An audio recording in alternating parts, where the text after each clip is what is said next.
Placement? My first official placement was in '07 with Young Jock and Gorilla Zoe on the Hustlenomics album. I began to the Money joint. I did the hook as well as the beat production on the beat. So that was my first. So you write too? Yeah. Okay, that's cool. That's cool.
About 10 years. Woo! Y'all give it up in needles. Consistent. I started out at Florida A&M, and then I ended up switching and finishing at Florida State. I went and got my grad. I went to grad school at NYU. That's where I went for music business. Well, for me, just going to that particular program, the biggest thing for me was New York was popping.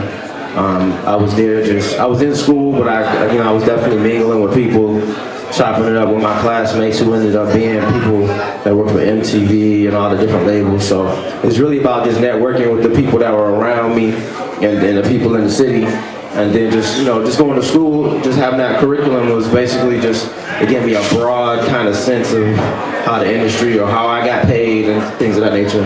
At the time, I just started making beats, so I was just in the dorms making beats, and I had an internship with Bad Boy, and while I was there, they found that I was making beats, and they would like shipping my stuff on the low to different labels, and Def Jam caught on to one, and that's kind of how I got my start. And what was the first one? I was like with the Rough Riders or something like that. Rough Riders was dope. The Rough Riders was dope at the time. I had like a couple joints on there, and then I did like the theme to Rap City, the theme to Sucker Free Sunday. See, ever since I can remember, you and me together, two peas in a pod. Simply said, that was unforgettable. I never thought you'd go this hard. I can't believe that you're creeping. What could you be feeling when a nigga gave you everything?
record, first placement was American Superstar Flow Rider featuring Lil Wayne. That was like back in '07.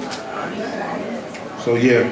How did that come about? Me and my homeboy had wrote the hook, and then after that, we sent it to Mike Karen. He liked it for Plies, but Plies put a verse on it, and they weren't really feeling it. So he's like, no, I got this new artist, his name Flow Rider. So I was like, man, I'm finna put on this whack, man. So Flow Rider sent the verse back and he killed it. And I was like, oh, snap, this dude kind of hard. And then he came with Low, and it ended up popping off. And then they were like, hey, we're gonna use it for the album. So they got that and another track. So I got like 2 on this first album. And Casey, working on the vice president of marketing for Grand Hustle. He's also the Southeast promotional manager at Epic. I also work with the marketing and sales team over at Stankonia Studios.